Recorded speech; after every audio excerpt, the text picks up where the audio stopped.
రాణి ఇసుక ర్యాంపులను ఆకస్మిక తనిఖీ చేసిన ఆర్డీఓ సుస్మితారాణి. ఇసుక తవ్వకాలపై అక్రమాలకు తావులేదు. ఇసుక కోసం ఎదురు చూస్తున్న లారీలు. తూర్పుగోదావరి జిల్లా కొవ్వూరు నియోజకవర్గం తాళ్లపూడి మండలం తాడిపూడి ఇసుక ర్యాంపులను ఆకస్మిక తనిఖీ చేసిన రాణి సుస్మిత ఈ సందర్భంగా యువ ప్రెస్ టీంతో ఆమె మాట్లాడుతూ ఓపెన్ ఇసుక ర్యాంపు నందు అక్రమ ఇసుక రవాణా జరగకుండా చర్యలు తీసుకోవడం జరుగుతుందని అన్నారు. ముఖ్యంగా జూన్ 1 నుండి అక్టోబర్ 10 వరకు ఓపెన్ రీచ్లకు అనుమతులు ముగిశాయని అన్నారు. బోట్మెన్ సొసైటీలు కేవలం పడవల మీద తెచ్చిన ఇసుకను మాత్రమే తరలించాలని, ఎటువంటి యంత్రాలు వాడినా ర్యాంపు సీజ్ చేస్తామని హెచ్చరించారు. అంతేకాకుండా నియోజకవర్గంలో ఉన్న ఓపెన్ రీచ్ల దారులను మూసివేయటం జరుగుతుందని అన్నారు. ఓపెన్ ర్యాంపుల వద్ద లారీలు ఉండకూడదని సిబ్బందికి ఆదేశాలు జారీ చేశారు. అధికారుల తనిఖీల వలనో మరి ఏ కారణం చేతనో ఇసుక కోసం దూర ప్రాంతాల నుండి వచ్చిన లారీలు ప్రకిలంక సబ్స్టేషన్ పరిధి నుండి గజ్జరం చింతల వరకు రోడ్డు పక్కన ఎదురుచూపులు చూస్తున్నాయి.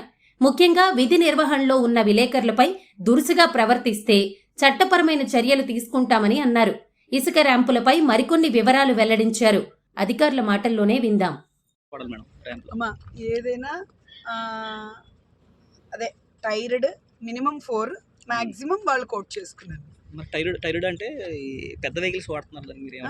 పెద్ద వెహికల్స్ వాడుతున్నారు. పెద్ద వెహికల్స్ అంటే మినిమం 4 అమ్మా, మాక్సిమం టైర్ వెహికల్స్ వాడాలి. మినిమం చిన్న వెహికల్స్ కాదమ్మా. సెమీ మెకనైజ్డ్ లో ఏంటి అంటే యంత్రాల ద్వారా డైరెక్ట్ గా డిగ్ చేయబడుతుంది.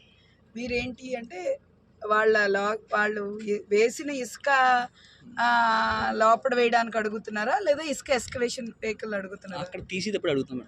తీసేటప్పుడే so whatever they are using అవి minimum 4. Okay, so those are allowed. అది as per guidelines allowed. అది మినిమం 4. మాక్సిమం వాళ్ళు కోట్ చేసుకోవచ్చు. 7 వాడతాము, 8 వాడతాము, 10 వాడతామని కోట్ చేసుకోవచ్చు.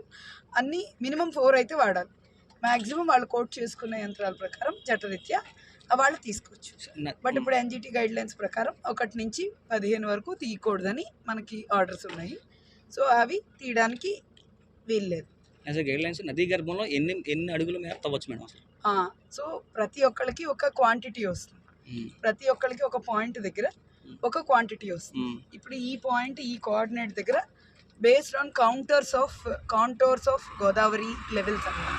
మన ఇరిగేషన్ వాళ్ళు, అలాగే మన ఏడీ మైన్స్ వాళ్ళు, ఏపీ పొల్యూషన్ కంట్రోల్ బోర్డు వాళ్ళు, ఈ ముగ్గురు కలిపి తీసుకున్న డెసిషన్స్ ప్రకారం ఎన్ని మీటర్లు తవ్వచ్చు, ఎంత క్వాంటిటీ ఆఫ్ ఇసుక తవ్వచ్చు అనేది వీళ్ళకి ఇచ్చే ముందరే ఎన్జిటీకి వెళ్తుంది. సో ఈ పాయింట్ దగ్గర ఇంత ఇసుక మేట ఉన్నది కాబట్టి ఇంత మేర తవ్వచ్చు. So it depends on again place to place, point to coordinate to coordinate. ఓకేనా? సార్ ఇదే గ్యాంప్లో గతంలో కూడా ఒక 5గురు ఈ అది ర్యాంప్ వర్షం కావచ్చు, లేదా ఇంకోటి ఏదో విషయంలో కావచ్చు, ఈ గోతుల వల్ల ప్రమాదానికి గురయ్యి చనిపోవడం జరిగింది. సేమ్ అదే తరహాలో ఒక 20-30 మీటర్ల అడుగుల మేర గొయ్యలు తీస్తున్నారు. సేమ్ మీరు చూసి ఉండొచ్చు, క్లియర్ కనిపిస్తుంది. అవి గొయ్యలు పూడ్చే కార్యక్రమం ఉందా? అలా చేయొచ్చు, చేయకూడదు? సో ఇప్పుడు 1 నుంచి 15 వరకు యాజ్ సచ్ ఏంటి అంటే మనకేమి ఏ గైడ్ లైన్స్ స్పెసిఫిక్గా తీసిన గొయ్యలు పూడ్చాలని లేదు. ఎందుకు అంటే one thing, flooding of river happens. ఇప్పుడు flooding of river happens automatically it will be assumed ఇసుకొచ్చి క్లోజ్ చేస్తుంది అని చెప్పి. సో పాయింట్లు అవే ఇస్తాం. బట్ దానికి చట్టరీత్యా ఇప్పుడు తీసిన ఇసుక పూడ్చాలి అనడానికి ఇవ్వరు.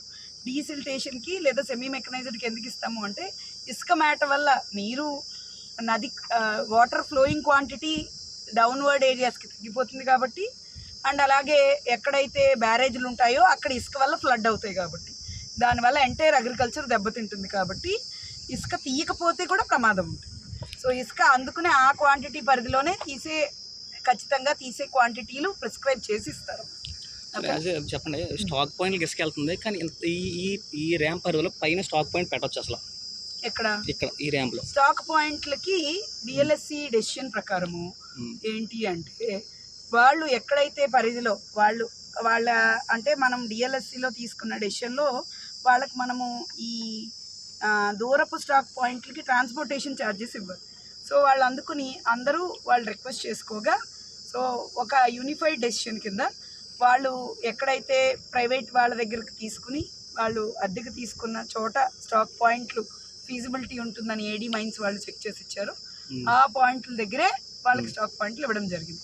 So that is decision of AD mines check చేసి ఫీజిబిలిటీ ఆఫ్ స్టాక్ పాయింట్స్ చూసి వాళ్ళకి డెసిషన్ ఇవ్వడం జరిగింది. బట్ స్టాక్ పాయింట్స్ పెట్టిన చోట ఒక 6 గైడ్ లైన్స్ ఆల్రెడీ ఇష్యూ చేయడం జరిగింది. 1 being way in way out ఉండాలని, 1 బీయింగ్ రోడ్ మార్జిన్కి ఒక 1 మీటర్ ఆవలకి స్టాక్ పాయింట్ ఉండాలని, 1 బీయింగ్ సీసీ కెమెరా ఫిట్ చేసిన తర్వాతే అక్కడి నుంచి స్టాక్ లిఫ్టింగ్ జరగాలని, అండ్ 1 బీయింగ్ ఏంటి అంటే గ్రీన్ స్క్రీన్ కవరేజ్ ఉండాలి. పాయింట్స్ అన్ని 1 more most important being road మీద పడింది ఇసుక తీయాలి. ఉందమ్మా, అది ఏడీ మైన్స్ వారు చెక్ చేసి ఇచ్చిన స్టాక్ పాయింట్లే అవి. ఆ స్టాక్ నుంచే ఇప్పుడు నెక్స్ట్ సేల్స్ జరుగుతాయి స్టేట్ మొత్తం మీద. మనకి ఇప్పుడు అదే మన జిల్లాకి అరౌండ్ 9 lakhs వరకు 9 lakh MT వరకు స్టాక్ పెట్టడం జరిగింది.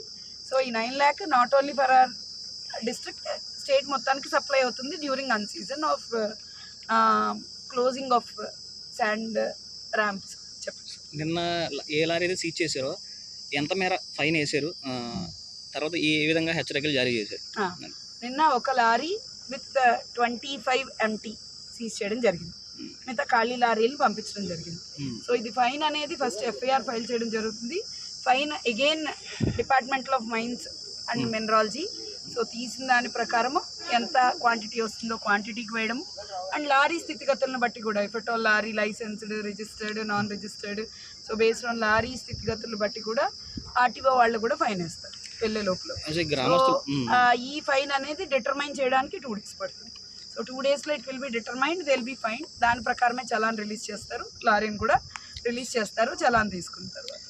And coming to another question of yours, నిన్న సీజ్ చేసిన దాంట్లో ఒక లారీ ఉంది, ఖాళీ లారీలను పంపివేయడం జరిగింది. 8 ఖాళీ లారీలు ఉన్నాయి, వాటిని పంపించడం జరిగింది. And coming to another point of yours ఏంటి అంటే, ఎక్కడైతే ఈ విధంగా జరిగాయి వాళ్ళకి నోటీసులు జారీ చేయడం జరిగింది. సో నిన్న డేటెడ్ నోటీసెస్ వాళ్ళకి అందుతాయి. So they should strictly follow NGT guide lines. 1 నుంచి మనకి అక్టోబర్ 15 లేవు కాబట్టి వాళ్ళు తవ్వినందుకు గాను సో ఎక్స్ప్లెనేషన్ కోరుతూ వాళ్ళకి నోటీస్ ఇస్తాం. So what ever explanation provide దాని ప్రకారం చట్టరీత్యా వీళ్ళని బ్లాక్ లిస్ట్ చేయడం జరుగుతుంది, లేదా నెక్స్ట్ టైం స్టాప్ చేయడం జరుగుతుంది. సో దానికి కూడా వీళ్ళకి ట్రిపుల్ ద మినిమం అమౌంట్ కడతారు వాళ్ళు ఓపెన్ చేసుకోవడానికి, ట్రిపుల్ ద అమౌంట్ ఫైన్ చేయడం జరుగుతుంది. వాళ్ళు కూడా they can contest in court. So ఈ ఇష్యూ NGT దృష్టిలో కూడా పెట్టారు. ఇది రిపీట్ అయితే ఎటువంటి చర్యలు తీసుకుంటారు మీరు మళ్ళీ? Definitely blacklisted, they won't be eligible for next reopening of mines అయిన తర్వాత వాళ్ళే కంటిన్యూ చేయాలి. If they have been blacklisted వాళ్ళు కంటిన్యూ చేయాలి. అది ఈ నైట్ టైం కూడా అక్రమ రవాణా జరుగుతుంది 2 దాటిన తర్వాత కొన్ని ఆరోపణలు ఉన్నాయి. ఆరోపణలు వచ్చింది ఎవరిని సంప్రదించాలంటారు అసలు? ఉన్నారు, ఓకే. మీ లోకల్ డివిజనల్ టాస్క్ ఫోర్స్లో 4 డిపార్ట్మెంట్లు కలిసి వర్క్ చేస్తారు. వాళ్ళు నైట్ మొత్తము కూడా తిరుగుతారు. సో దాంట్లో 1 రెవెన్యూ పర్సనల్ ఉంటారు, who will be local VRO to tahsildar, ఎవరో ఒకళ్ళు కంపల్సరీ ఉంటారు. తహసీల్దార్గా చెప్పండి, తహసీల్దార్ ఈ ర్యాంప్ని సీజ్ చేసే అధికారం ఉందా తహసీల్దార్కి? ర్యాంప్ని సీజ్ చేసే అధికారము అంటే ఇఫ్ ఎట్ ఆల్ జరుగుతో స్టాప్ చేయొచ్చు, ఫస్ట్ స్టాప్ చేయొచ్చు. అండ్ టోటల్గా ర్యాంప్ సీజ్ చేసి ర్యాంప్ ఓనర్స్కి ఎవరికైతే మనం ఇచ్చామో వాళ్ళని బ్లాక్ లిస్ట్ చేసి అసలు ఎంటైర్ ప్రొడ్యూసింగ్ అండ్ లాజిస్టిక్స్ ఆపే అధికారం first mines and mineralogy department ఉంటుంది. చెప్పండి, ఈ బోట్స్మెన్ సొసైటీకి సంబంధించి ర్యాంప్ వర్కులు జరుగుతున్నాయి, కానీ అన్అఫీషియల్గా కూడా కొంత మాకు కానీ ప్రజలకు కొంత సమాచారం ఉంది, నదీ గర్భంలో మిషన్లు పెట్టి తీస్తున్నారని చెప్పేది ఉంది. ఒకవేళ అది జరిగితే ఎటువంటి చర్యలు తీసుకుంటారు మీరు? ఖచ్చితంగా ఆ బోట్ ని తీసి చేయడం జరుగుతుంది first of all. And desiltation వినండి ఏంటి అంటే ఇప్పుడు సకింగ్ బోట్స్ ద్వారా ఇసుక తీస్తున్నారు అనే ఆరోపణలు ఉన్నాయి. నిన్న కూడా దొండగుంట ఏరియాలో, కొవ్వూరు దొండగుంట ఏరియాలో 2 సకింగ్ బోట్స్ సీజ్ చేయడం జరిగింది. సో ఈ సీజ్ చేసిన బోట్స్ విడుదల చేయరు, because that is not allowed as such.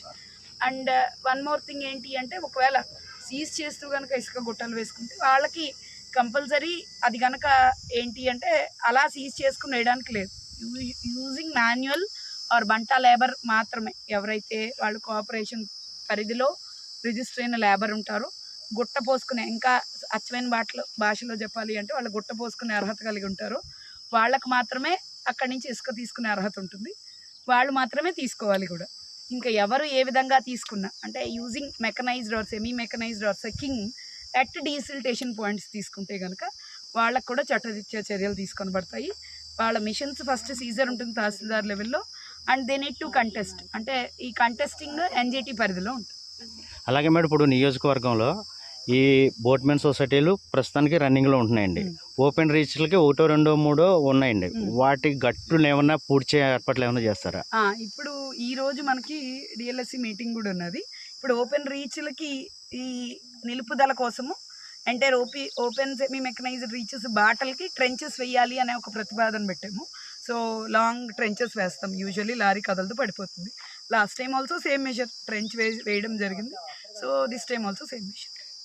ఈ గ్రామ ప్రజలు కొంత ఇబ్బంది పడుతున్నారు. రోడ్డు ఇసుక పడిపోయి అనేక యాక్సిడెంట్ జరగడం అయ్యి. సో ఇందాక కూడా మీకు చెప్పాను పాయింట్ రిగార్డింగ్ స్టాక్ యార్డ్స్ చేసుకునేటప్పుడు. స్టాక్ యార్డ్ ఎవరైతే మెయింటైన్ చేస్తున్నారో they will B legally responsible to remove the sand, road మీద పరిధిలో ఉన్న sand. 6th point is that one. అంటే లాస్ట్ టైం కూడా మీరు 1 వీక్ వచ్చినప్పుడు కూడా సేమ్ అదే రిపీట్ మాట్లాడారండి, కానీ అటువంటి పరిస్థితులు ఏమి జరగట్లేదు మేడం ప్రస్తుతానికి. నేను అంటే I can show you pics and videos of VROs and panchayat secretaries being there and cleaning. So అది మీకు కూడా షేర్ చేస్తాను. కానీ యాక్చువల్గా మీకు ఇక్కడికి వచ్చారు కాబట్టి, ఒక అధికారి ఇక్కడికి వచ్చారు కాబట్టి మీరు కూడా రోడ్డు పరిశీలించండి. ఒక రోడ్డు సైడ్ ఇసుక తీస్తే దానివల్ల ఉపయోగం లేదు మేడం. కొంతమేర మధ్యలో ఉండిపోతుంది ఇసుక. దాన్ని ఏంటంటే మొత్తం క్లీన్ చేసి ప్రక్రియ చేయాలి ఎవ్రీ అవర్లీ. అంటే యాక్చువల్గా మేము వి ఆల్సో ప్రపోజల్ దిస్ ఏంటి, ఒక మిషన్ పెట్టి తీయించడానికి. మామూలుగా ఇఫ్ యూ హ్యావ్ సీన్ మామూలు టైల్స్ మీద క్లీనింగ్ మిషన్ ఉంటుంది కాబట్టి అది పెట్టి తీయించే ఒక ప్రక్రియ చేద్దాం అనుకున్నాం. కానీ that will damage the road కంకర్ని కూడా తీసేస్తుంది. సో ఇట్ విల్ క్రియేట్ ఇంకా ఎక్కువ మేజర్ ప్రాబ్లం అవుతుంది తప్ప దానివల్ల ఇబ్బంది అవకాశం లేదు. సో మాన్యువల్గానే ఖచ్చితంగా వాటర్ పోసి వాళ్ళ ఇసుక తీయాల్సి ఉంటుంది. సో ఇప్పటి వరకు మీరు చూసుంటే it is just stacking is totally different from sales. Stacking అప్పుడు వాళ్ళకి టార్గెట్లు ఉంటాయి కాబట్టి సో ఎక్కువ టార్గెట్ పెట్టడం జరుగుతుంది. So that might have hindered the process. ఇప్పుడు సేల్స్లో అన్ని రోజుకి సేల్స్ జరగవు. ఇట్ విల్ బీ అంటే మనకి సేల్స్ డేటా క్రిస్టల్ క్లియర్గా ఉంటుంది. రోజు దీని నుంచి ఒక 20 వెళ్తాయి 30 వెళ్తాయి అని చెప్పి. సో అది మనం ఈజీ టు మానిటర్. ఏంటి అంటే మనము ట్రాంపుల్ అదే వాళ్ళు పైన పరదా కప్పి వెళ్తున్నాయా, టార్పాలిన్ కప్పి వెళ్తున్నాయా లేదా, అలాగే పడిన ఇసుక పంచాయత్ సెక్రటరీ లేదా విలేజ్ సర్వేయర్ తీస్తున్నాడా లేదా అనేది ఈజీ టు మానిటర్. ఇప్పటికి మనము అక్కడ ఇసుక తీయించే విధానానికి కూడా వీఆర్ ఓన్లీ పంచాయత్ సెక్రటరీని లోకల్గా రెస్పాన్సిబుల్ పెట్టడం జరిగింది. ఎందుకంటే అండ్ వాళ్ళ దగ్గర వీళ్ళ స్టాక్ యార్డిస్ట్ల ఫోన్ నెంబర్ ప్లస్ ఇసుక తీసే ఎవడైతే వ్యక్తి ఉంటాడో అతడి ఫోన్ నెంబర్ ఉంచుకోమని జరిగింది. ఎందుకంటే ప్రతి 1 అవర్కి క్లీన్ చేయడానికి కంపల్సరీ మ్యాండేటరీగా క్లీన్ చేయడానికి. సో అది ఖచ్చితంగా జరుగుతుంది.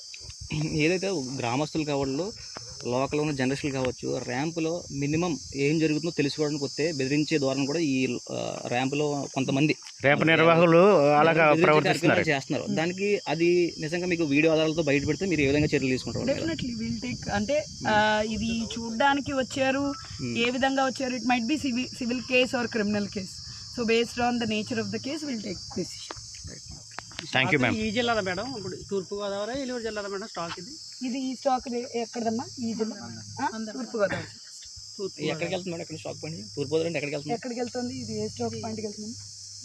ఇది ఈ స్టాక్ మన మీర్జాపాడు ఇటువైపే మేడం, ఏలూరు జిల్లా వాళ్ళకి. ఏలూరు జిల్లా మరి east Godavari persons operation persons ఇది ఎండిఎల్ టు ఏలూరు అమ్మ. ఎండిఎల్ ఏలూరు చింతమనేని ప్రభాకర్ గారు కూడా నాతో మాట్లాడారు. ఆ రోజు 2 ఎమ్మెల్యేలు కూడా వచ్చారు కదా.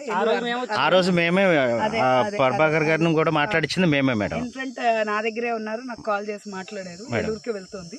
సో బై దట్ టైం ఆ రోజుకి 10,000 MT వెళ్ళింది. ఇప్పుడు స్టాక్ ఎంత వెళ్ళిందో ఐ కెన్ టెల్ యూ. నేను తహసీల్దార్ చెప్పి ఎంత వెళ్ళిందో ఇప్పుడు ఈ స్టాక్ ఎత్తొచ్చా మేడం? స్టాక్ ఎత్తుకోవచ్చు. సో ఇది ఏడీ డెసిషన్ ఇస్ ఫైనల్. ఇక్కడ ఏడీ గారు మధ్యాహ్నం వస్తున్నారు. సో వెదర్ వాళ్ళని తీసి సీజ్ చేయడమా, సీజ్ చేసిన స్టాక్ యార్డ్ ఉన్నది మళ్ళీ. సో సీజ్ చేయడమా లేదు ఏలూరుకి ట్రాన్స్పోర్ట్ చేయడమా ఆల్రెడీ తీసున్నది కాబట్టి, లేదా తూర్పుగోదావరికి ఉంచుకోవడమా సీజ్డ్ స్టాక్ అనేది ఏడీ అగ్రికల్చర్ మార్కెట్ యార్డ్ మన కొవ్వూరు దగ్గర ఉన్నది కదా. So that is categorized as seized stock yard అనమాట. అగ్రికల్చర్ మార్కెట్ కమిటీది. ఈ పిపిసి సీజన్ అయిన వెంటనే అది మనం ప్రపోజ్ చేసాము. సో ఈ మధ్యలో అంటే ఈరోజు సీజ్డ్ స్టాక్ ఎప్పుడు వస్తుంది మనకి అంటే ఓన్లీ మనకు క్లోజ్ అయిన తర్వాత. ఇప్పుడు ఓపెన్ స్టాక్ యార్డ్లు అలాగే సెమీ మెకనైజ్డ్ స్టాక్ యార్డ్లు క్లోజ్ అయ్యాయి కాబట్టి ఇప్పటి నుంచే సీజ్డ్ స్టాక్ వస్తుంది. Like for example this case. So అలాంటి ఇక్కడ కనుక సీజ్ అయింది అంటే ఇక్కడ నుంచి అక్కడికి లిఫ్ట్ చేయబడతారు. ఏఎంసీ కొవ్వూరు పరిధిలో ఒక గవర్నమెంట్ ల్యాండ్ ఉన్నది. So if you can see అది రోడ్డు మీదకే ఉంటుంది. అవును, అది bypass road. That will B